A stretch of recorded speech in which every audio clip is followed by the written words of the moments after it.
ભગવદ્ ગીતા અધ્યયન સાથે પ્રત્યક્ષ અને પરોક્ષ રીતે જોડાયેલા આપ સૌ ગીતા પ્રેમી, જિજ્ઞાસુ અને અધ્યયનશીલ ભાઈ બહેનોને સાનુને જય શ્રી કૃષ્ણ. આપના હૃદયમાં બિરાજમાન પરમ કૃપાળુ પરમાત્માને વંદન કરી આપણે ગીતા ગાયક પ્રભુ શ્રી કૃષ્ણ અને ગીતા માતાના ચરણોમાં કોટી કોટી વંદન કરી આપણી અધ્યયન યાત્રાનો પ્રારંભ કરી. પ્રિયજનો, આપણે 9મો અધ્યાય રાજવિદ્યા રાજગુહ્ય ના 17મા શ્લોક પર્યંતનું અધ્યયન કર્યું. આજે આગળના શ્લોકનું અધ્યયન કરવાના છીએ. અધ્યયન પૂર્વ આવતા સપ્તાહમાં જે દિવસો આવે છે તેના ઉપર દૃષ્ટિપાત કરી લઈએ. આવતીકાલે દર્શ અમાવાસ્યા એટલે વટ સાવિત્રી વ્રતનો પ્રારંભ. સોમવતી અમાવાસ્યા બપોરે 12:13 શરૂ થાય છે આવતીકાલે, અને મંગળવારે અમાવાસ્યા અને એકમ ભેગા છે. એકમનો ક્ષય છે અને ગંગા દશહરાનો આરંભ એ મંગળવારથી થશે. 10 દિવસનો આ ગંગાજીના પ્રાગટ્ય ઉત્સવ હોય છે, એટલા માટે 10 દિવસ અને છેલ્લા દિવસે ગંગા દશહરા.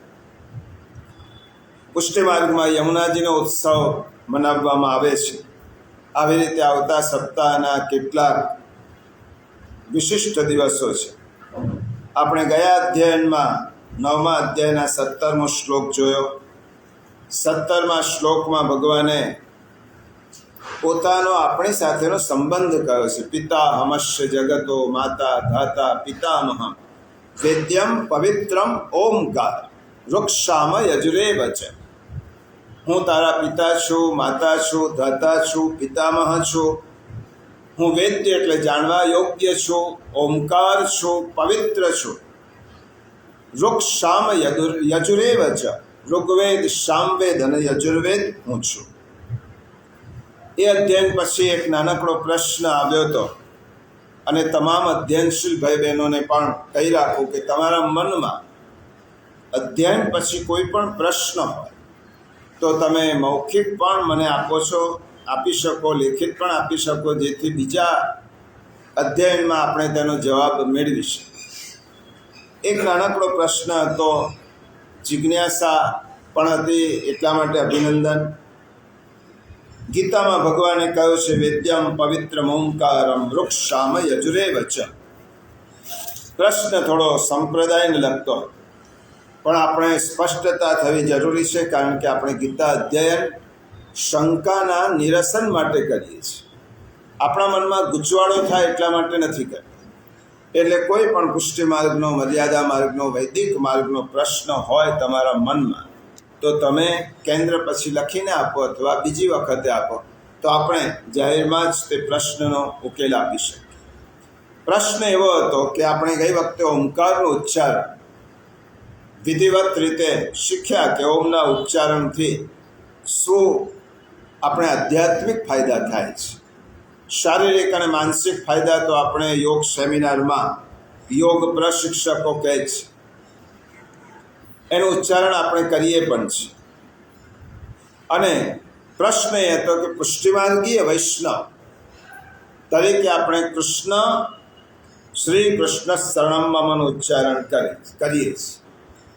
ઓમનું ઉચ્ચારણ એ પુષ્ટિમાર્ગીય રીતે કરી શકાય કે ન કરી શકાય, પ્રશ્ન સમજવા જેવો હતો, અને આપણા મનમાં જે શંકા હોય તેનું નિરસન પણ છે.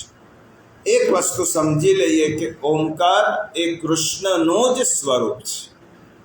ઓમ અને કૃષ્ણ એક સગુણ સાકાર સ્વરૂપ છે. કૃષ્ણ અને ઓમ એ કૃષ્ણનું નિર્ગુણ સ્વરૂપ છે.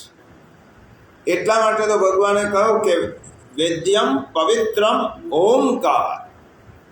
હું ઓમકાર છું. ઓમકારનું સ્વરૂપ એ મારું સ્વરૂપ છે. એટલા માટે કૃષ્ણ એ સગુણ સ્વરૂપ અને કૃષ્ણનું નિર્ગુણ સ્વરૂપ એ ઓમકાર છે. માટે કૃષ્ણનું જ સ્મરણ કરીને ઓમકારનું સ્મરણ ભાવથી તેનું ચિંતન કરી શકાય. આપણે 8મા અધ્યાયમાં પણ ભગવાને આજ્ઞા કરી છે, અંતકાલે જે ઓમિત્યેકાક્ષર બ્રહ્મ વ્યાહરન મામનુસ્મર.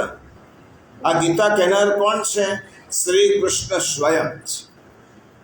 એ કૃષ્ણ ભગવાન કહે છે કે અંતકાલે જ, જે અંતકાલે ઓમકારનું સ્મરણ કરતા કરતા પોતાના પ્રાણને છોડે છે એ મને જ પામે છે. મને એટલે કોણે? કૃષ્ણ. એટલા માટે 8મા અધ્યાયમાં ભગવાને તે આજ્ઞા સ્પષ્ટ રીતે કરી છે. અહીંયા પણ ભગવાને કહ્યું કે ઓમકાર એ મારું સ્વરૂપ છે. આપણે 8મા અધ્યાયમાં થોડીક સૈદ્ધાંતિક વાત એટલા માટે કરી હતી, ઓમનું ઉચ્ચારણ કરવાનું છે, એનો યૌગિક ઉચ્ચાર, જેનાથી આપણા ત્રણેય પ્રકારના જે અંદરના ચક્ર છે અને આજ્ઞા ચક્ર સહિત અને સહસ્ત્રાર ચક્ર સહિત નાભી ઉપરના 5 ચક્રો ઓમકારના ઉચ્ચારણથી પ્રભાવિત થાય છે. અને એ ચક્ર સુસુપ્ત છે. જેટલું ઓમનું ઉચ્ચારણ કરીએ એટલા ચક્રો ગતિમાન થાય, પ્રભાવિત થાય, એક્ટિવ થાય. અને જેટલાય ચક્રો એક્ટિવ થાય એનો આપણને શારીરિક, માનસિક અને આધ્યાત્મિક ફાયદો પણ થતો હોય છે.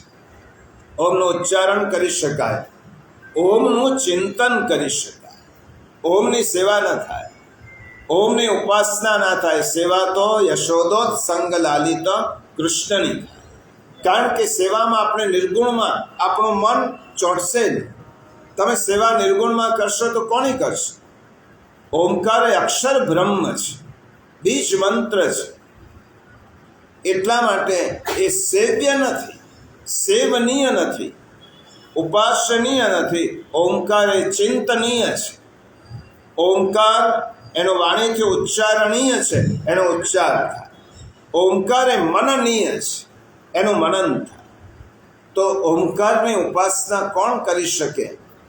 શાસ્ત્રોની એક મર્યાદા છે કે જે નિષ્કામ રીતે યોગ્યો છે, વિરક્ત પુરુષો છે, જેને કંઈ જોઈતું નથી, એ લોકો જો યોગ્યો જ્યારે હાથ જોડે ત્યારે 2 મુઠ્ઠી વાળીને હાથ જોડે છે. તમે જોયું હશે. મુઠ્ઠી વાળીને હાથ જોડવાનો અર્થ શું? તો અમને કોઈ પાસે કશું જોઈતું જ નથી. અને આપણે હાથ જોડીએ ત્યારે 2 હાથ ખુલ્લા રાખીને જોડીએ છીએ, આમાં. પણ તમે હિમાલયના સિદ્ધ યોગ્યો જોશો તો એ બંને મુઠ્ઠી વાળીને હાથ જોડે. એનો અર્થ એમ થયો કે અમારે ઈશ્વર પાસે પણ કશું જ માગવું નથી. એ લોકો માટે ઓમકાર ઉપાસનીય છે. જેને સર્વત્ર બ્રહ્મ જોવાની દ્રષ્ટિ કેળવી છે એના માટે ઓમ ઉપાસનીય છે. અને આજ્ઞા દ્વિતીય સ્કંદના સુબોધિનીજીમાં શ્રી મહાપ્રભુજીએ કરી છે. કયા દ્વિતીય સ્કંદનો શ્લોક છે? મેં ગઈ વખતે અહીંયા અધ્યયનમાં કહ્યો હતો, અભ્યાસ અભ્યસેન મનસા શુદ્ધમ ત્રિવૃત બ્રહ્માક્ષરમ પરમ મનો યચ્છે ચિત્તશ્વાસો બ્રહ્મ બીજમ અવિસ્મરન. મહાપ્રભુજી આ ભાગવતના શ્લોક પર સુબોધિનીજી વ્યક્ત કરી છે અને સુબોધિનીજીમાં આજ્ઞા કરી છે એકાંતમાં. હવે મહાપ્રભુજીની આજ્ઞા જો સંભળાવું છું. એકાંતમાં વિધિ પ્રમાણે શુદ્ધ આસન પર બેસી ધ્યાનનો અભ્યાસ કર. આ પહેલી આજ્ઞા. આ શ્લોકના સુબોધિની છે. એકાંતમાં વિધિ પ્રમાણે શુદ્ધાસન પર બેસીને ધ્યાનનો અભ્યાસ કરવો. બીજી આજ્ઞા, સબીજ પ્રાણાયામ કરવાથી વાયુ સ્થિર થાય છે. આ શ્રી મહાપ્રભુજીએ કહ્યું છે, સબીજ પ્રાણાયામ કરવાથી આપણી અંદરનો વાયુ સ્થિર થાય છે. ત્રીજું કયું? આપણે જ્યારે અકાર ઉકાર ત્રિવૃદ શબ્દ છે. ત્રિવૃદ એટલે અ ઉ મ 3 માત્રાઓથી યુક્ત પ્રણવ મંત્રનો મનોમન જપ કરવો જોઈએ. તેનાથી પ્રાણવાયુને વશ કરી આપણે મનનું દમન કરી શકીએ છીએ. અકાર ઉકાર, હવે મહાપ્રભુજી એમ કહે છે, અકાર ઉકાર મકાર ના સંયુક્ત ધ્વનિ રૂપે જ્યારે ઓમનું ઉચ્ચારણ કરીએ છીએ ત્યારે આપણે નિર્વિઘ્ને અનુષ્ઠાન કરી શકીએ છીએ. આ ઓમકારનું ઉચ્ચારણ કરીએ છીએ એ મંગલ થાય એટલા માટે, અને અમંગલ નિવૃત્ત થાય. અમંગલ જે વસ્તુ છે એ નિવૃત્ત થાય અને મંગલની પ્રાપ્તિ થાય. એટલે સેવામાં પહેલાં બેસતી વખતે આપણા ચિત્તને સ્વસ્થ કરવાનું, શ્વસન પ્રક્રિયાને નિયમન કરવાનું. ઓમના ઉચ્ચારણથી આપણે મંગલની કામના કરવાની. મંગલમ મંગલમ વ્રજભૂમિ મંગલ, મંગલની પાસે બેસીએ છીએ માટે.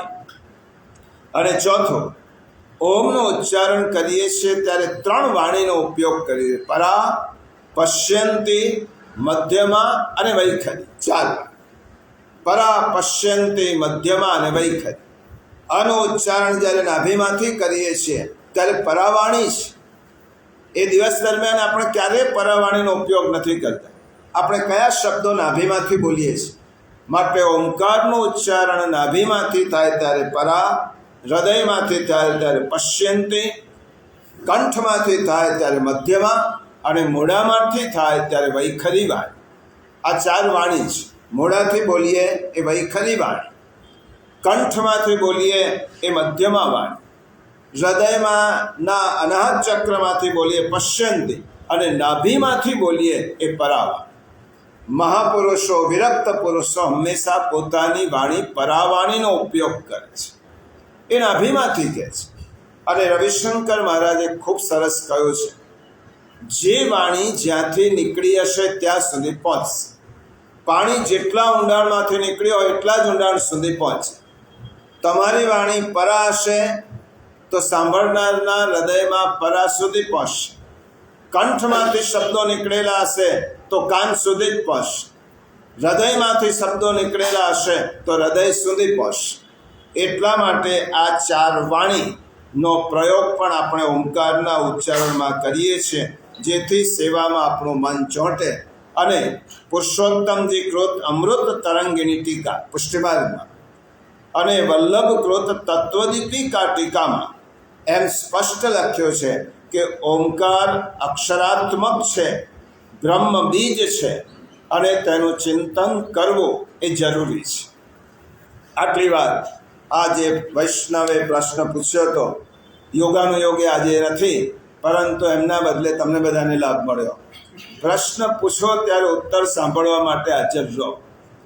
કારણ કે તમે પ્રશ્ન પૂછો એટલે અમે સંશોધન કરીએ અને સંશોધન કરીને તે પ્રશ્નનો ઉત્તર આપીએ ત્યારે આપણે હાજર રહેવાની પણ આપણી ફરજ છે. હવે 18મો અધ્યાય શ્રીમદ ભગવદ્ ગીતાનો ખૂબ મહત્વનો શ્લોક. 18મા અધ્યાયનો શ્લોક, 9મા અધ્યાયનો 18મો શ્લોક ગીતાનો બહુ મહત્વનો શ્લોક છે. કારણ કે જુઓ, ગીતાના 18 અધ્યાય એનો અંક પૂર્ણાંક 9 થાય. 1 + 8 9મો અધ્યાય ચાલે છે, એનો પણ પૂર્ણાંક 9 સ્વતઃ છે. આપણે 18મા શ્લોકમાં આવ્યા છે એટલે 18 શ્લોકનો પૂર્ણાંક પણ 1 + 9 થાય. અને 9મો અધ્યાય એ ગીતાજીની મહાભારતની દીવાદાંડી ગીતા છે. ગીતાજીની દીવાદાંડી એટલે મધ્યમાં આવેલો 9મો અધ્યાય અને 9મા અધ્યાયના મધ્યમાં આવેલો અધ્યાય એ 18મો શ્લોક. શ્લોક એટલે 18મો શ્લોક. 18મો શ્લોક આખા 9મા અધ્યાયની દીવાદાંડી છે. 9મો અધ્યાય આખી ગીતાની દીવાદાંડી, શ્રીમદ ભગવદ્ ગીતા મહાભારતની. એવી રીતે આજે 9મા અધ્યાયનો 18મો શ્લોક, એના 12 વિભૂતિ ભગવાને ભૂમિકાઓ કહી છે. ગતિર્ભરતામાં 12 ભૂમિકાઓ છે. 12 ભૂમિકાઓ શા માટે કહી છે? દ્વાદશાંગોયમ પુરુષ, વિરાટ પુરુષના 12 અંગ છે. ભાગવતમાં કહ્યું અને વેદમાં કહ્યું કે દ્વાદશાંગ વિરાટ પુરુષ છે, તેના 12 અંગ છે. એટલા માટે શ્રીમદ ભાગવતના 12 સ્કંદ આપણે ભગવાનના 12 અંગ માનીએ છીએ. તો વિરાટ પુરુષના જે 12 અંગ છે એને લાગુ પડતી આ 12 વિભૂતિ છે. એટલા માટે 12 વિભૂતિ કહી છે. અને આ શ્લોક 700 શ્લોક પૈકીનો 356મો શ્લોક છે. આજે 9મો શ્લોક 18મા અધ્યાયનો 356મો શ્લોક ગીતા. હવે 356નો જ્યારે સરવાળો કરીએ ત્યારે 14 થાય. 3 + 5 + 6 આ 9મો શ્લોક 14 વિદ્યાનો સાર છે. 14 પ્રકારની વિદ્યા છે. 4 વેદ, 6 વેદાંગ, ધર્મ, પુરાણ, ન્યાય અને મીમાંસા. આ 14 વિદ્યા અને 64 કલા આપણા શાસ્ત્રોમાં કઈ છે, એમાં 14 વિદ્યાનો સાર એટલે આ 18મા અધ્યાયનો 9મો શ્લોક બહુ મહત્વનો છે. શ્રીમદ ભગવદ્ ગીતાનો ખૂબ મહત્વનો શ્લોક છે. પહેલાં આપણે પારાયણ કરીએ. અધ્યાય 9 શ્લોક 18મો શ્લોક 9મો અધ્યાય પાન નંબર 145.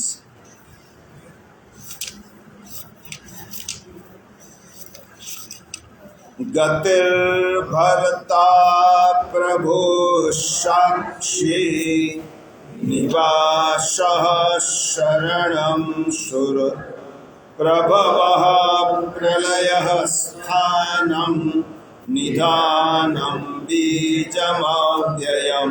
અહમ ગતિ ભરતા પ્રભુ સાક્ષી નિવાસ શરણમ સુરત પ્રભવ પ્રલય સ્થાનમ નિધાનમ અવ્યયમ બીજમ અહમ અસ્મિ. આ એનો અન્વય થયો. ગતિ એટલે પરમ પદ સ્વરૂપ પરમ ગતિ. ભરતા એટલે ભરણ પોષણ કરનાર. પ્રભુ એટલે સૌના સ્વામી. સાક્ષી એટલે શુભ અને અશુભને જોનાર. નિવાસ એટલે સૌનું રહેઠાણ. શરણમ એટલે શરણ લેવા યોગ્ય. સુહૃદ એટલે પ્રત્યુપકારની ઈચ્છા વગર આપણું હિત કરનાર. પ્રભવ એટલે સૌની ઉત્પત્તિ. પ્રલય એટલે પ્રલયનો હેતુ. સ્થાનમ એટલે સ્થિતિનો આધાર. નિધાનમ એટલે નિધાન. અવ્યયમ એટલે અવિનાશી. બીજમ એટલે મૂળ કારણ. અહમ એટલે હું જ હું જ છું. પરમપદ એનો અનુવાદ છે પરમપદ સ્વરૂપ પરમ ગતિ. ભરણ પોષણ કરનાર. સૌનો સ્વામી. શુભ અને અશુભને જોનાર.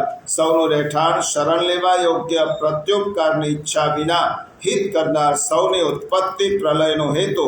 સ્થિતિનો આધાર. નિધાન તેમજ અવિનાશી કારણ પણ હું જ છું.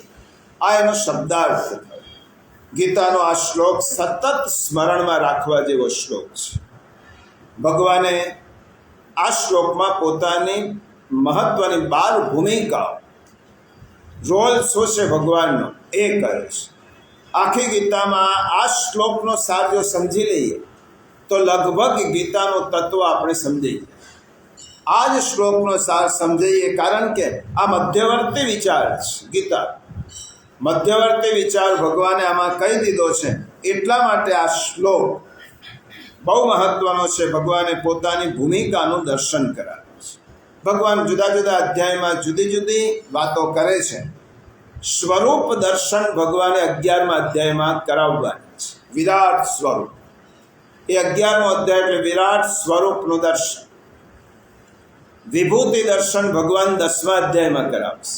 મારી કઈ કઈ વિભૂતિ છે. ગુણ દર્શન ભગવાન 12મા અધ્યાયમાં કરાવવાના છે. કયા કયા ગુણો છે. અને 9મા અધ્યાયમાં ભગવાને ભૂમિકા દર્શન કરાવ્યું છે.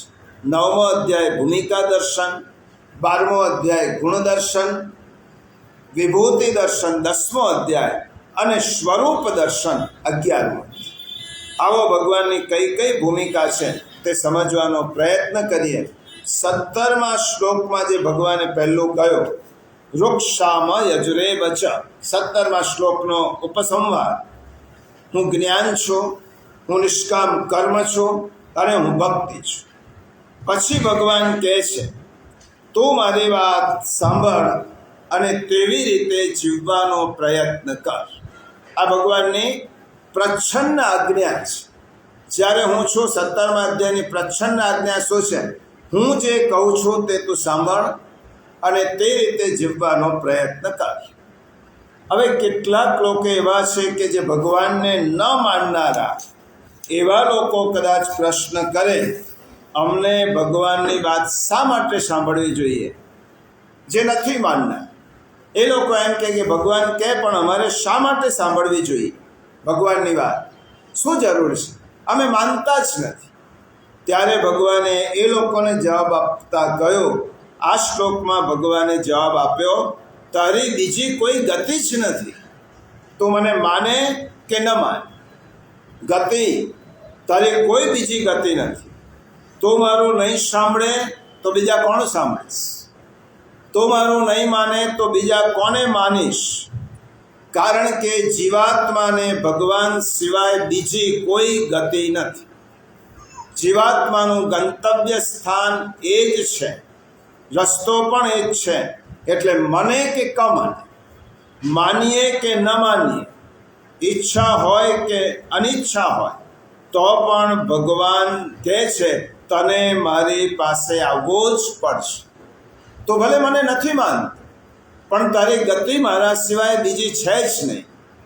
તો માનતો હોય કે ન માનતો હોય, સાંભળતો હોય કે ન સાંભળતો હોય, તો નહીં આવે તો તને લાવવામાં આવશે, પણ તારી ગતિ હું જ.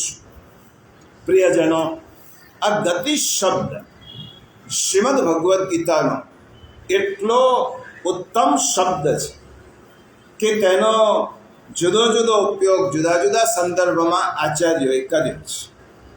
જ્યાં જ્યાં મહત્વના ગ્રંથો છે ત્યાં ગતિ શબ્દનો ઉપયોગ થયો છે. આ ગતિ શબ્દ ભગવાને જ્યારે 9મા અધ્યાયમાં કહ્યો અને તે વાંચ્યા પછી ખૂબ સૂચક શબ્દ છે, આપણે સમજીએ છીએ, અર્થસભર છે. પરંતુ આ શબ્દનો પ્રયોગ કોણે કોણે કર્યો? તો જુઓ, જ્યારે શ્રી મહાપ્રભુજી એ ગીતા વાંચતા હતા અને ગીતાનું અધ્યયન કરતાં કરતાં મહાપ્રભુજીએ એક શબ્દ એમાંથી, ઘણા શબ્દો ઘણા સંદર્ભમાં લીધા, એક શબ્દ મહાપ્રભુજી ઉપાડ્યો અને જ્યારે ગુલામ મિશ્ર માટે કૃષ્ણાશ્રય ગ્રંથની રચના કરતા હતા ત્યારે શ્રી મહાપ્રભુજીને ગીતોક્ત આ શબ્દનું સ્મરણ થયું કે ભગવાને તો એમ કહ્યું છે કે ગતિ હું છું. એટલા માટે કૃષ્ણાશ્રયના ધ્રુવ વાક્ય તરીકે શ્રી મહાપ્રભુજી ગતિનો ઉપયોગ કર્યો. સર્વમાર્ગેષુ નષ્ટેષુ કલૌ ચ ખલધર્મિણી પાખંડ પ્રચુરે લોકે કૃષ્ણ એવ ગતિર્મમ. જય ભગવાને અહીંયા કહ્યું છે કૃષ્ણ હું જ તારી ગતિ છું. શ્રી મહાપ્રભુજીએ કૃષ્ણાશ્રયમાં ધ્રુવ વાક્ય રૂપે આખા ગ્રંથમાં કૃષ્ણ એવ ગતિર્મમ, કૃષ્ણ એવ ગતિર્મમ, મારી ગતિ કૃષ્ણ એવ, કૃષ્ણ જ છે, એ સિવાય મારી કોઈ ગતિ નથી. કૃષ્ણ એ મારી ગતિ છે સર્વકાલમાં, સર્વત્ર, સર્વ પ્રકાર. ગીતાજીનો ગતિ શબ્દ જ્યારે આદ્ય શંકરાચાર્ય વાંચ્યો, આદ્ય શંકરાચાર્ય ભાષ્ય લખ્યું છે, એમને વાંચ્યો ત્યારે એમને પણ જ્યારે ભવાન્યષ્ટકમની રચના કરતાં કરતાં એમને ભગવાનનો આ શબ્દનું સ્મરણ કે ભગવાને તો એમ કહ્યું છે કે હું તારી ગતિ છું. તો આદ્ય શંકરાચાર્યને ભગવાનના શબ્દને લેવાનું મન થયું. આ શબ્દને હું ધ્રુવ પંક્તિ બનાવું. ન તાતો ન માતા ન બંધુર ન દાતા ન પુત્રો ન પુત્રી ન ભૃત્યો ન ભર્તા ન જાયા ન વિદ્યા ન વૃત્તિર્મમૈવ ગતિસ્ત્વમ ગતિસ્ત્વમ ત્વમેકા ભવાની. તો જ મારી ગતિ છે. ભવાન્યષ્ટકમમાં શ્રી શંકરાચાર્યે આ ગતિ સ્તોત્રથી, ગતિ શબ્દ વાપરીને આખું સ્તોત્ર બનાવ્યું. ભગવાન મારી કોઈ માતા ન તાતો ન માતા ન બંધુર ન દાતા ન પુત્રો ન પુત્રી ન ભૃત્યો ન ભરતા ન જાયા ન વિદ્યા ન વૃત્તિર્મમૈવ. તમે જ મારી ગતિ છો, તમે જ મારી ગતિ છો. હરિરાય ચરણને એમ થયો ગતિ શબ્દનો હું પણ પ્રયોગ કર્યો. ત્યારે શ્રી મહાપ્રભુજીનો આશ્રય લેતા હરિરાય ચરણે કહ્યો અસ્માકમ ગતિનાન્યથા. શ્રી વલ્લભ સિવાય અમારી કોઈ ગતિ જ નથી. અસ્માકમ ગતિનાન્યથા, અમારી એમના સિવાય કોઈ ગતિ નથી. આ જ શબ્દ વિઠ્ઠલેશ પ્રભુના પુત્ર શ્રી રઘુનાથજીએ વાંચ્યો ત્યારે આપણે કાશીમાં જ એનું પારાયણ કર્યું હતું. વિઠ્ઠલેશ સ્તવન, એમાં પહેલો જ શબ્દ ગતિ મૂક્યો. ગતિર વિઠ્ઠલેશે મતિર વિઠ્ઠલેશે રતિર વિઠ્ઠલેશે સદા વૈ મમાસ્તુ. ગતિર વિઠ્ઠલેશ, અમારી ગતિ વિઠ્ઠલ છે, અમારી ગતિ વલ્લભ છે, અમારી ગતિ કૃષ્ણ છે. એ સિવાય અમારી કોઈ ગતિ જ નથી. વિષ્ણુ સહસ્ત્રનામમાં ભીષ્મ પિતામહે જ્યારે ભગવાનની ગીતા સાંભળી હશે ત્યારે તેમને પણ એમ થયું કે આ ઉત્તમ શબ્દ છે. એટલા માટે વિષ્ણુ સહસ્ત્રનામમાં ભીષ્મ પિતામહે 2 વખત આ ગતિ શબ્દનો પ્રયોગ કર્યો. મુક્તાનામ પરમામ ગતિ, ભગવાન કોણ છે? પરમ ગતિ છે. અને બીજું ગતિ સત્તમ, કૃષ્ણ એ ઉત્તમ ગતિ છે. ઉત્તમ ગતિ ભગવાન, ઉત્તમ આશ્રય ભગવાન. અને છેલ્લે પુરુષોત્તમ સહસ્ત્ર નામ લખતી વખતે પણ શ્રી મહાપ્રભુજીએ જુદા જુદા સંદર્ભમાં ગતિ શબ્દનો પ્રયોગ કર્યો છે. નાનાવિધ ગતિપ્રદ, મનુપુત્ર ગતિપ્રદ, ગોષ્ઠાંગણ ગતિપ્રિય, વૃંદાવનમ ગતિપ્રિય, વૈકુંઠ ગતિદાયક, મનોગતિરતિપ્રદ, સ્વસ્થાન ગતિબોધક, આશ્રયૈક ગતિજ્ઞાતા. મિનિમમ એકંદરે 10 વખત પુરુષોત્તમ સહસ્રનામમાં શ્રી મહાપ્રભુજીએ આ ભગવાનના બોલાયેલા ગતિ શબ્દનો પ્રયોગ કર્યો છે. આ ગતિ શબ્દમાં એવું શું છે? આ ગતિ શબ્દનો એક અર્થ થાય હલનચલન. જો સર્વસામાન્ય મૂવમેન્ટ આપણે ડિક્શનરીમાં જોઈશું તો ગતિ એટલે હલનચલન, મૂવમેન્ટ. હવે પહેલો પ્રશ્ન આપણને હલાવે છે કોણ? આપણા હલનચલનનું કારણ કોણ છે? આપણને ડોલાવે છે કોણ? આપણને અધ્યયન કેન્દ્રમાં લાવ્યું કોણ? આપણને સંભળાવે છે કોણ? આપણને બોલાવે છે કોણ? આપણા હલનચલનનું જે કરતા છે એ ગતિ છે. હવે હલનચલન, આપણે મૂવમેન્ટ શેના? આ ચેતનના. ગતિ એ ચેતનનો ભાગ છે. આપણી અંદર જે ગતિ છે એ ચેતનનો ભાગ છે. અને સંસારમાં, જગતમાં કેટલાક જળ પદાર્થો અગતિ પણ છે. પથ્થરને ગતિ નથી, પરંતુ આપણને ગતિ છે. તો આપણી અંદર જે ગતિ છે, ચૈતન્યનો ભાગ છે, એ જ ભગવાન છે. ગતિર ભરતા, ભગવાન કહે છે તારામાં રહેલી હું ગતિ છું. ચૈતન્યના કારણે આપણને ગતિમાન થઈએ છીએ. ચૈતન્ય દેહ જે દિવસે આપણામાંથી ગયો તે દિવસે આપણી ગતિ પૂરી. એટલે આપણી ગતિ શેના લીધે છે? તમે હલનચલન શબ્દનો અર્થ કરો તો આપણી ગતિ ભગવાનના લીધે છે. ચૈતન્ય ગયો, ગતિ અટકી. અને ગતિ અટકી એટલે જીવન યાત્રા થંભી ગઈ. ગતિ અટકી ગઈ એટલે આખી જીવન યાત્રાનો વિરામ. તો આપણી ગતિ કોણ છે? ભગવાન કહે છે ગતિ હી, તારી ગતિ હું છું. ગતિ શબ્દનો બીજો અર્થ થાય આશ્રય. શ્રી મહાપ્રભુજીએ કર્યો છે, શંકરાચાર્યએ કર્યો છે, ચૈતન્ય મહાપ્રભુએ આશ્રય. ગતિ શબ્દ આપણા જીવનમાં ભગવાન સિવાય બીજો કોનો આશ્રય? ભગવાન સિવાય આશ્રય કોણ? તમે એમ કહો કે દુનિયામાં એક પણ વ્યક્તિ બતાવો કે મને આનો આશ્રય છે, મામાનો આશ્રય, કાકાનો આશ્રય, ફુવાનો આશ્રય, માસાનો આશ્રય, માનો આશ્રય, પિતાનો આશ્રય. કોનો આશ્રય? તમે કોના આશ્રયમાં જશો? કારણ કે જેના આશ્રયમાં જવાનું હોય તે જ વ્યક્તિ જ્યારે અનાશ્રિત હોય તો કોના આશ્રયમાં જઈશું? આ સંસારમાં સહારો આપવાની તાકાત કોની છે? આધાર આપવાની તાકાત કોની છે? આશ્રય મેળવવો હોય, સહારો મેળવવો હોય તો લૌકિક પુરુષો તમને હૂંફ આપે, તમને પ્રેરણા આપે, તમને માર્ગદર્શન આપે.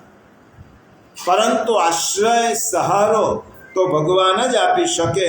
કોઈ ડૂબતો માણસ ને તમે પકડવા જાઓ તો ડૂબતો માણસ ક્યારે પણ બીજાને તારી ન શકે, એ બીજાને ડૂબાડે. એટલા માટે સંસારના બધા જ લોકો જ્યારે ડૂબતા જ રહેલા છે કાલ પ્રવાહમાં, એનો આશ્રય લઈશ તો હું પણ ડૂબવાનો છું. એટલા માટે શ્રીમદ ભાગવતના પ્રથમ સ્કંદ પહેલી સ્તુતિ આવે છે. અને પહેલી સૌથી નાની સ્તુતિ એ ઉત્તરાની સ્તુતિ છે. સૌથી 2 શ્લોકની સ્તુતિ એ ઉત્તરાની સ્તુતિ છે. પ્રસંગ એવો છે, એનો વિગતે નથી કહેતો, આપણે એનો રેફરન્સ જ જોઈએ છે. દ્રૌપદી દ્વારા મૃત્યુના મુખમાંથી છૂટેલો અશ્વત્થામા દ્રૌપદીએ છોડી દીધો. પોતાની દુષ્ટતા અશ્વત્થામાએ છોડી નહીં. ખરેખર તો દ્રૌપદીનો આભાર માનવો જોઈએ કે મને મૃત્યુના મોઢામાંથી છોડા. અપમાનિત થયેલો અશ્વત્થામા અભિમન્યુની પત્ની ઉત્તરા ઉપર બ્રહ્માસ્ત્રનો પ્રયોગ કરે છે.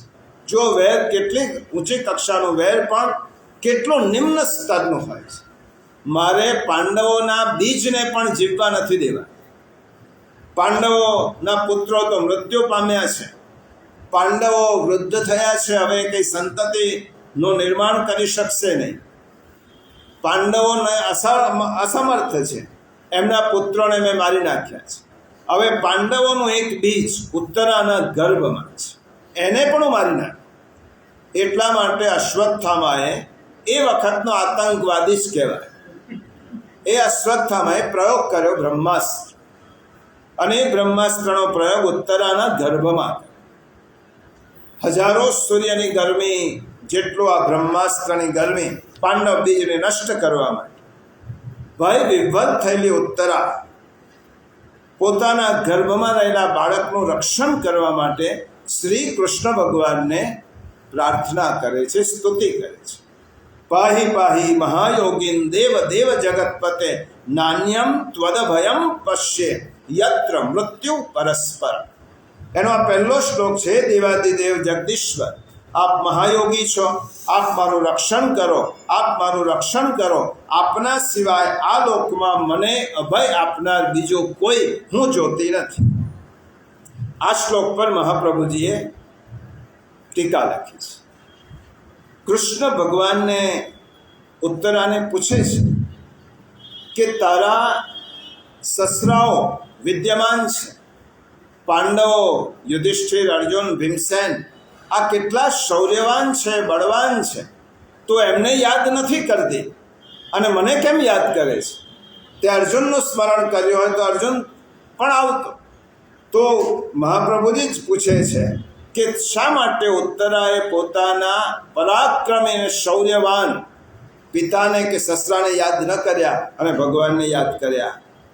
એનું કારણ ઉત્તરા જ કહે છે, જગતમાં હું આપના સિવાય બીજા કોઈને ભય રહિત જોઈ શકતી નથી. આ જગતમાં બધા જ લોકો ભયગ્રસ્ત છે, અને જો નિર્ભય હોય તો તમે જ છો પ્રભુ, કૃષ્ણ આપ જ છો. તો શરણ કે આશ્રય લેવું હોય તો જે તારવા માટે સમર્થ છે એનો જ આશ્રય લેવાય. તારયિતુમ સમર્થ. આશ્રય કોનો લેવાય? કે જે મને તારવા માટે સમર્થ છે. પણ જે લોકો સ્વયં મૃત્યુના મોઢામાં કોળીઓ થઈને ઊભેલા છે તેની પાસે ન જવાય, કારણ કે તે સ્વયં મૃત્યુના કોળીઓ થવા માટે તૈયાર થયેલા છે. તો પ્રભુ, આપના સિવાય જગતમાં આશ્રય લેવો હોય તો ભગવાન આપના સિવાય કોઈનો આશ્રય લઈ શકાય નહીં. એટલા માટે મહાપ્રભુજી કહે છે, ફરી યાદ કરાવું, સર્વ માર્ગેશુ નષ્ટેશુ કલૌચ ખલધર્મણી પાખંડ પ્રચુરે લોકે કૃષ્ણ એવ ગતિર્મમ. કૃષ્ણ જ, હે કૃષ્ણ, તમે જ મારી ગતિ છો, તમે જ મારો આશ્રય છો. આ મહાપ્રભુજી આખા ભૂતલ પર ફરીને પરિસ્થિતિ જોઈ, લોકોની સ્વાર્થમયતા જોઈ, તીર્થોમાં તીર્થત્વ ગયો તે જોયો, બધા જ માર્ગોમાંથી આધ્યાત્મિકતા નષ્ટ થઈ હતી તે જોયું. અને તે જોઈને મહાપ્રભુજી પ્રભુને કહેવા લાગ્યા, પ્રભુ, આખા જગતમાં ફર્યો છો, તમારા સિવાય મારી કોઈ ગતિ નથી, જીવની આપના સિવાય કોઈ ગતિ નથી. અને એ જ વાત, ગતિસ્ત્વમ ગતિસ્ત્વમ ત્વમેકા ભવ. ગતિનો એક બીજો અર્થ છે આશ્રય. આશ્રય કોનો લેવો? કૃષ્ણનો આશ્રય, એકમેવ ઈશ્વરનો જ આશ્રય. ગતિનો ત્રીજો અર્થ છે જ્યાં પહોંચવાનું છે તે સ્થાન. ગતિ એટલે શું? આપણે જ્યાં પહોંચવાનું છે તે સ્થાન. માણસોની અંતિમ ગતિ કઈ? છેલ્લે માણસો જ્યાં પહોંચે છે તેને ગતિ કહેવાય. આ દુનિયાના બધા જ માણસો છેલ્લે એક જ જગ્યાએ પહોંચે છે, એટલા માટે તે ગતિ.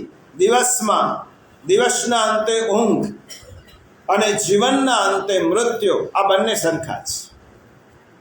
દિવસના અંતે આપણે ઊંઘી જઈએ છીએ, ક્ષણિક મરણ છે, અને જીવનના અંતે મૃત્યુ પામીએ છીએ, તે લાંબી ચીર યાત્રા છે, લાંબુ મરણ છે.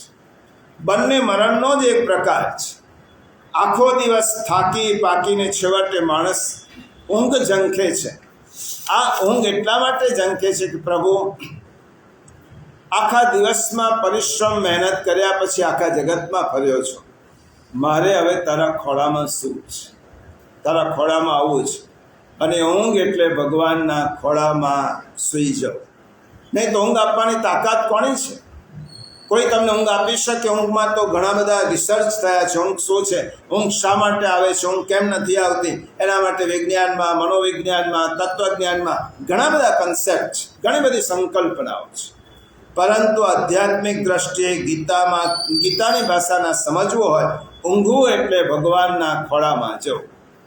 તે વખતે આપણે નથી રહેતા, બધી જ ઇન્દ્રિયો શાંત થાય છે અને ભગવાન એક હાથ પોતાનો ફેરવી દે આપણા માથા ઉપર અને આપણે 6-7 કલાક માટે સૂઈ જઈએ. ઊંઘ એ શું છે? ક્ષણિક મરણ છે. ભગવાનની પાસે જવાનું એક ક્ષણિક આપણને અનુભવ કરાવે છે ભગવાન. આવી રીતે લાંબા સમય માટે પણ તારે મારી પાસે આવવાનું છે, એનો અભ્યાસ કર. એટલા માટે ઊંઘ છે. તો દિવસ દરમિયાન રાત્રે સૂઈ જાય છે, એક રાત એવી પડશે કે તારે કાયમ ઘણા સમય માટે મારી પાસે આવવું પડશે. ઊંઘ એટલે ભગવાનની પાસે જવું, જગન્માતાના ખોળામાં શું. આવું હોય તો આપણને કેમ ખબર પડતી નથી ભગવાનનો સ્પર્શ? જો આ સાચો જ છે, ગીતા કહે છે એટલે સાચો જ છે, તો આપણને ભગવાનનો દિવ્ય સ્પર્શ કેમ ખબર પડતી નથી કે ભગવાન મને ઊંઘાડે છે? એ કેમ ખબર પડતી નથી? એનું એક કારણ તો જગન્નાથ પંડિતે કહ્યું, જડાન અંધાન પંગુન. આપણે જળ જેવા છીએ, સંવેદના ખોઈ બેઠેલા છીએ. એટલા માટે આપણને ખબર પડતી નથી કે ભગવાન ખોળામાં લઈને સુવાડે છે. બીજું, એક લોટો હોય, લોટાને આપણે એનું મોઢું બાંધી દીધું હોય કપડાથી કે પ્લાસ્ટિકથી એનું મોઢું સજ્જડ બાંધી દીધું હોય અને એ લોટાને આપણે દરિયામાં ડૂબાડીએ. તમે 1 કલાક 2 કલાક દરિયામાં ડૂબાડી રાખો, લોટામાં દરિયાનું પાણી ભરાશે ખરો? નહીં ભરાય, કારણ કે એનું મોઢું બાંધેલું છે. તો દરિયામાં ડૂબેલો લોટો મોઢું બાંધેલું છે તો તેનામાં પાણી ભરાતું નથી. ઊંઘમાં આપણે જ્યારે સૂઈ જઈએ છીએ ત્યારે બાંધેલા લોટાની જેમ સૂઈ જઈએ અને એટલા માટે ભગવાનનો દિવ્ય સ્પર્શ ખબર પડતી નથી. બાંધેલા જાગૃત અવસ્થામાં આપણે એમ માનતા જ નથી કે ભગવાન મને સુવડાવે છે. આપણે એમ માનીએ છીએ કે ઊંઘ આવે છે. કેટલીક વસ્તુ સાહજિક રીતે આવે છે એટલે એનું કારણ જાણવાની આપણે કોશિશ જ નથી કરી. શ્વાસ કેમ લેવાય છે એનો કોઈ વિચાર જ નથી કરતો, કારણ કે સાહજિક પ્રક્રિયા છે. ઊંઘ આવે છે, ભૂખ લાગે છે, આ સાહજિક છે. કેમ થાય છે એનો કોઈ વિચાર જ નથી કરતો. એટલા માટે કોઈક વાર મોઢું ખુલ્લું રાખીને દરિયામાં લોટો ડૂબાડો તો આખો લોટો ભરાઈ જશે. એવી રીતે આપણું મોઢું, આપણું ચૈતન્ય, આપણી સમજણ કોઈક વાર ખુલ્લી રાખીને સૂઈએ ત્યારે ભગવાન એમ કહે છે, યદ ગત્વાન નિવર્તન્તે તદ્ધા પરમમ. એ જ મારું જ્યાં ગયા પછી પાછું આવવાનું નથી. જેવી રીતે ઊંઘમાં મોઢું બાંધીને સૂઈ જઈએ છીએ, એવી રીતે મૃત્યુમાં, મરણમાં પણ મોહરૂપી મોઢું બાંધી દઈએ છીએ. મને ભગવાન તારી પાસે આવવું જ નથી, દરિયામાં ડૂબાડ કે ગમે તે થાય, મારે તો બીજા જીવમાં જવું છે. એટલા માટે ભગવાનનો સ્પર્શ થતો નથી. આ પરમ ધામમાં મને હાથ પકડીને જે લઈ જાય છે તે મારી ગતિ છે. અહમ ત્વા ગતિ, હું તારી ગતિ છું, હું જ તારી ગતિ છું. આપણા જીવનમાં અનુભવેલી, વ્યવહારમાં અનુભવેલી વાત, સંસાર વ્યવહારમાં રોજબરોજની ઘટના છે. આપણે સાધના કરીએ, અધ્યયન કરીએ, સેવા કરીએ, પૂજા કરીએ, જપ કરીએ, અનુષ્ઠાન કરીએ, ગમે તે કરીએ. તમે એમ માનો છો કે આટલું કરવાથી ભગવાનની પાસે પહોંચી જવાય? આટલું સહેલું છે? એક વસ્તુ કહું, આ બધો જ આપણી બાલ સહજ ચેષ્ટાઓ છે. ધ્યાન કરવું, યોગ કરવો, પ્રાણાયામ કરવું, સેવા કરવી, પૂજા કરવી, એનાથી ભગવાનની પાસે ન પહોંચાય. આપણને ખબર છે ને ભગવાનને ખબર છે કે આ મારી પાસે આટલાથી આવી શકવાનું નથી. તો ભગવાનની એક કરામત છે. આપણે આ કરીએ છીએ એટલા માટે. દાખલા તરીકે એક બાપા હોય, બધાને જ ભૂતકાળમાં અનુભવ થતો હશે. તમે યુવાવસ્થામાં તમારો નાનો દીકરો હશે, તમે ફરવા જતા હશો.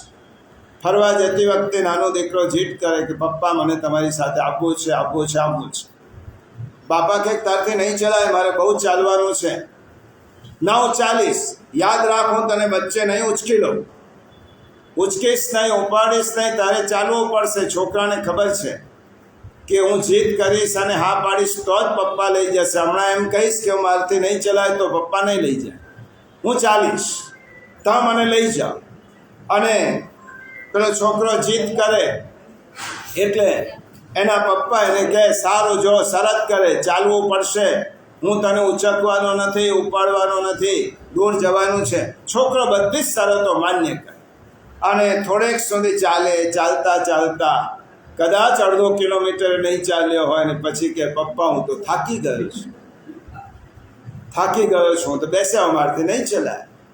છોકરો હોશિયાર, એને પહેલેથી ખબર હતી કે થાકવાનો જ છું, ચલાવવાનું નથી. પણ હમણાંથી મારે કહેવું નથી, જો હમણાંથી કહીશ તો બાપા લઈ જ નહીં જાય. અને જ્યારે રસ્તામાં છોકરો થાકી જાય, બેસી જાય, ત્યારે બાપાને તેને ઉચક્યા વગર છૂટકો છે. હું તને પહેલેથી ના પાડતો હતો, હવે તને ઉચકી જ લેવો પડશે. ઉચકીને પિતાજી એને લઈ જાય. આવી રીતે આપણી સાધના છે, આવી રીતે આપણી સેવા છે. પ્રભુ 40 કરીને શરૂ કરીએ, અધૂરું થાય ત્યાં થાકીને બેસી જઈએ. ભગવાન કહે કે ચિંતા ન કર, હવે હું તને ઉપાડી દઈશ, તું થોડુંક ચાલ, પ્રયત્ન કર, તને ઉપાડી દઈશ. હવે ભગવાન પણ ના પાડી શકવાના નથી કે આનું અધવચ્ચે નહીં લઈ જાઉં, કારણ કે ગીતામાં ભગવાને કહ્યું છે કે જો 6ઠા અધ્યાયનો 40મો શ્લોક, પાન નંબર 116, ભગવાને સ્વયં કહ્યું છે. 40મો શ્લોક, 6ઠ્ઠો અધ્યાય. પાર્થ નૈવેહનામુત્ર વિનાશસ્તસ્ય ગચ્છતિ નહીં કલ્યાણ કૃત કશ્ચિત દુર્ગતિમ તાત ગચ્છતિ. કેમ કે હે વાલા, આત્મોદ્ધાર માટે અર્થાત ભગવત પ્રાપ્તિ અર્થે કર્મ કરનાર કોઈ પણ મનુષ્ય દુર્ગતિને પામતો નથી. ભલે અધવચ્ચે બેસી જાય, ભલે થાકી જાય, પણ તે વ્યક્તિ ક્યારે પણ દુર્ગતિને પામતો નથી, કારણ કે તેને મને મેળવવાનો પ્રયત્ન કર્યો છે. એટલા માટે આમ જીવ દોડે, થાક લાગે તો વચ્ચે બેસી જાય. ઉપાડે છે કોણ? ભગવાન કે હું તને ઉપાડું છું. માટે મહાપ્રભુજી કહે છે કૃપા સાધ્ય પ્રભુ છે. એ કૃપા કરશે અને તમને ઉપાડશે. તમારા પુરુષાર્થથી પ્રભુ તમને નહીં ઉપાડે, કારણ કે આપણો પુરુષાર્થ એટલો થવાનો જ નથી કે ભગવાન આપણને ઉપાડે. પરંતુ કૃપા કરી અને ભગવાન આપણને ઉપાડશે અને આપણને પહોંચાડશે. જ્યાં પહોંચાડે છે તે ગતિ. કેટલાક લોકો કંઈ જ ન કરતા એમ કે ભગવાનની કૃપાથી જ બધું ચાલે છે, હું કશું જ કરવાનો નથી. ત્યારે ગીતા એમ કહે છે સાધનાની શરૂઆત કર, અધ્યયનની શરૂઆત કર, સેવાની શરૂઆત કર. શરૂઆત કરીશ તો હું તને મદદરૂપ થઈશ. કોઈ વ્યક્તિ તરવા માટે દરિયામાં કે સરોવરમાં પડે અને પછી તેના બાપા એને બચાવવા માટે કૂદે, પણ કિનારા પર બેસીને જેને કૂદવું જ નથી, દરિયામાં પડવું નથી, તો બાપા એમ કહેશે હું તને બચાવું કેવી રીતે? તો એકવાર દરિયામાં પડ, કૂદકો માર, તો ડૂબતો હોઈશ તો હું તને ડૂબવા નહીં દઉં. તેષા મહમ સમુદ્ધરતા મૃત્યુ સંસાર સાગરા. ગતિનો ચોથો અર્થ છે જેની પાસે નિર્ભયતાથી અને વિશ્વાસથી જવાય તે. ગતિનો ચોથો અર્થ જેની પાસે નિર્ભયતાથી જવાય, જેની પાસે વિશ્વાસથી જવાય. તમે આ દુનિયામાં કોની પાસે નિર્ભયતાથી જઈ શકશો? કોની પાસે વિશ્વાસથી જઈ શકશો? અને આ નિર્ભયતા અને વિશ્વાસથી જેની પાસે જવાય, બે પ્રસંગ યાદ કરી અને આજના વિષયને, કારણ કે આ તો 9મો શ્લોક એ નિરંતર ચાલવાનો છે. કોની પાસે? જો મોટા મોટા ઋષિઓ, તૃતીય સ્કંદમાં કરદમ અને દેવહૂતિનું આખ્યાન આવે છે ભાગવત. કરદમ ઋષિના તપથી ભગવાન પ્રસન્ન થયા. કરદમ ઋષિએ સ્તુતિ કરી અને ભગવાને દર્શન આપ્યા. પછી કહ્યું કે હું પ્રસન્ન થયો છું, મારી પાસે કોઈ ઈચ્છિત વરદાનમાં જે માગવું હોય તે માગ. હવે ભગવાનની પાસે કેવું માગવાવાળા ભક્તો છે જુઓ. શું માગે છે ભગવાનની પાસે? અને ભગવાનની પાસે આ કરદમ ઋષિએ માગ્યો, નિર્ભયતાથી માગ્યો. ભગવાન મને આપશે જ એવો વિશ્વાસ હતો.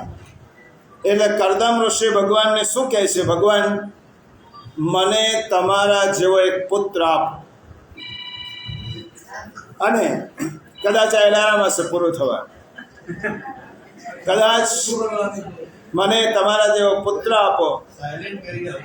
અને કરદમ ઋષિ ભગવાન પાસે એમ કહે છે કે તમારા જેવો પુત્ર. ભગવાને કહ્યું તને ખબર છે મારા જેવો પુત્ર જોઈતો હોય તો પહેલા પરણવું પડે. એ ભગવાન તમારે જોવા, પરણવું કે ના પરણવું પડે એ પણ મને ખબર નથી. પરણવા માટે કન્યા જોઈએ ખબર છે એ તમારે શોધવાની. મારે તો એક જ તમારા જેવો પુત્ર જોઈએ.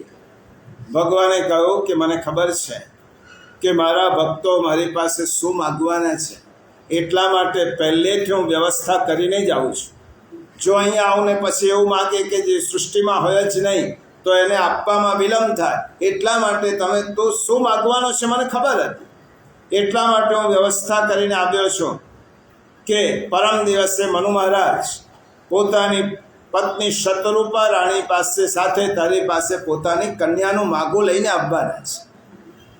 દેવહૂતિ તે વખતે ના નહીં પાડતો, તે વખતે એની સાથે લગ્ન માટે રાજી થઈ જઈશ. અને લગ્ન માટે રાજી થઈ જઈશ તો તને 9 કન્યાઓ સાથે પછી મારી ઉત્પત્તિ થશે કપિલ ભગવાનની, સાંખ્યના પ્રવર્ત. તો આ કરદમ ઋષિએ ભગવાનની પાસે આ માગ્યું જેની પાસે નિર્ભયતાથી જઈ શકાય. તમે કોની પાસે એમ કહો કે ભગવાન મને આ જોઈએ? એવા જ નારદ ઋષિ. નારદ ઋષિને એકવાર એમ થયું કે આ બધાનો સંસાર છે, બધા જ આનંદથી રહે છે, હું પણ એકવાર સંસાર કરું. અને સંસાર કરવો હોય તો ભગવાન સિવાય બીજો કોઈ ઉપાય નથી. એટલે નારદ ઋષિ ભગવાન પાસે ગયા. ભગવાન તમારે કેટલી રાણીઓ, તમારે પત્નીઓ કેટલી? ભગવાને કહ્યું 16,108. બોલ કામ શું છે? ભગવાન તમે સંગ્રહ કરીને બેઠા છો ને એટલે જ હમણાં માટે કન્યાઓ બાકી રહી ગઈ.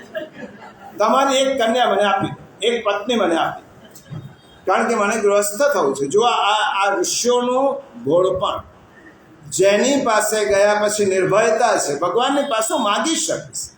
નહીં તો કોઈ એમની પત્ની માગે એવું બને ખરું? આ ઋષિ જ માગી શકે જે ભગવાનના અંતરંગ છે. ભગવાન એક પત્ની આપો, મને ગૃહસ્થ શરૂ કરવું છે.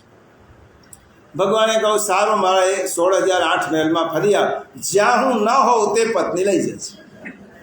આ 16,008 મહેલમાં જઈ આવ, તને જે જગ્યાએ મારી અનુપસ્થિતિ દેખાય તે જગ્યાની તે મહેલની પત્નીને તું લઈ જજે. અને પછી તો પ્રસંગ એવો છે ભાગવતમાં કે નારદ ઋષિ બધા એક મહેલમાં ફરવા ગયા અને ભગવાનના જુદા જુદા રૂપો છે.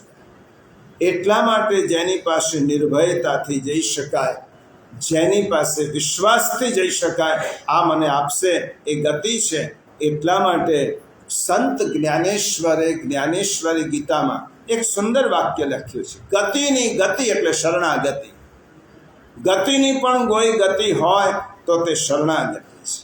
અને ગતિ એટલે માર્ગ, ગતિ એટલે ચાલવાની. આ બધા ગતિના અર્થો છે. ગતિ એટલે માર્ગદર્શક. ભગવાન એમ કહે છે હું માર્ગ પણ છું, હું માર્ગદર્શક પણ છું, હું મુકામ પણ છું અને હું મંજિલ પણ છું. હું માર્ગ પણ છું, માર્ગ પણ હું, માર્ગદર્શક પણ હું, તને ચાલવાની શક્તિ આપનાર પણ હું, જ્યાં તું રોકાઈશ તે મુકામ પણ હું અને હું મંજિલ પણ હું જ છું. એટલા માટે ભગવાન આપણની ગતિ છે. ભગવાને પોતાની ગતિની ભૂમિકા બહુ સુંદર રીતે સમજાવી છે.